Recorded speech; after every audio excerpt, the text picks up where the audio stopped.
Ah, professional camera pro, epic explosions things. Today I'd like to talk about texting, its pros and cons, and how it has affected human interaction. Though it has made communication between others very immediate and convenient, it kind of takes away from the exclusivity of actually meeting people. The next thing you know, the writers of Dear John will create Dear John 2, except they're just going to be texting instead of letter writing, because letter writing is starting to get outdated. Letter writing? Is that even like a saying? When it comes to how I think of this, I think that there's a time and place for everything. Good times for texting may include maybe working on projects or official business things that you need to tell like your coworker that you can't make it to work. Maybe you're trying to collab a group project. But when you start crossing the lines between official business and emotion, I feel like texting doesn't really fit in there in the emotional part of human interaction. Was it 80%? 80% of human interaction consists of nonverbal communication. And by nonverbal communication, I mean my facial expressions and hand and gestures, and maybe from side to side, stuffs, maybe what you're wearing, how you look today, etc., etc. I feel that through texting, you're kind of leaving that 80% behind. Why this 80% is important, you may ask? Well, there are many ways that 80% is important, but for the sake of time, we'll just say it's really important. Now, I'm not saying that texting is all bad. Just like how there are many disadvantages to it, there are many advantages. Texting, you can be blunt and straight to the point. If you're a horrible public speaker like me, you'll see that If you're a horrible public speaker like me, you'll be able to bypass the uhs and the freezes, and instead have more time to think about what you're going to say or how you're going to respond. You're also given this mask of non-emotion or minimal emotion, specifically because at that point they have to determine what your emotions are instead of seeing it right before their eyes. Which kind of brings me back to the negative sides of text-based messaging. You can easily get lost in what the person is trying to say. This is the part when the lighting's really changing. Oh dear.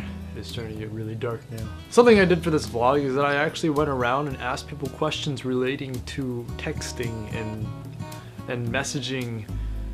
Yeah, here's the results. How do you think cell phones have affected like how people communicate as compared to like just talking regularly to people? Lots of stupid catchphrases all over the place. Gee, like, people can't speak English properly anymore. Not like they ever did. Like, what? Like, OMF.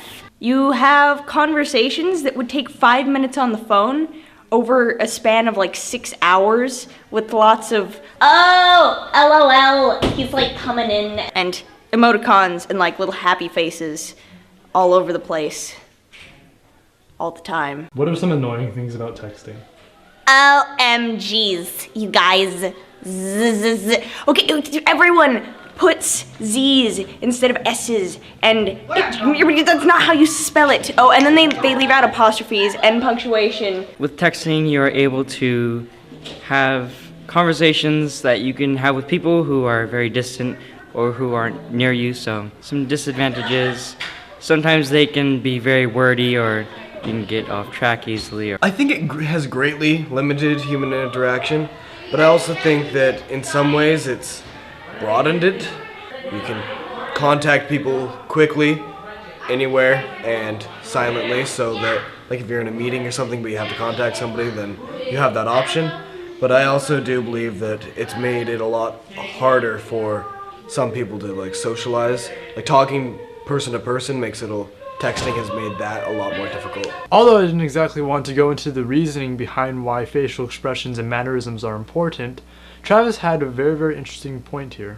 Take a look. Texting has just made human interaction very spontaneous, and it's made it very immediate. And also with human interaction, you text someone and they read it a different way than you meant it to be said, and then like you could start fights just because somebody misinterpreted a text message, and yeah. I understand. Yeah, you feel me? What can you find negative about texting? People are less likely to go out and talk to people It's made everything a lot less personal, I guess. Another person with reasonably good arguments is Veronica, and well, check it out. I personally don't like texting because when I talk to people that text too much, they're never able to look me in the eye because they're so used to looking at their phones. Audio was bad here, so what was so negative about looking at your phones? I think you aren't communicating with the person you're talking to as much. It's like showing a sign of disrespect, I believe. You don't respect the person as much as you would if you don't look them directly in the eye. It's like you're not talking to them, you're talking to something else. Ooh, good one, Veronica. Anyways, that's all I have time for today. Oh my god! Oh no! What crap.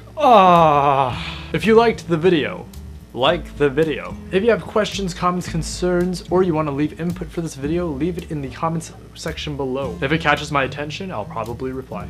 If you like my content and want to see more of it, hit the subscribe button down here. And yeah, have a nice day, in fact, yeah. And eat a potato, because potatoes are great. Bye.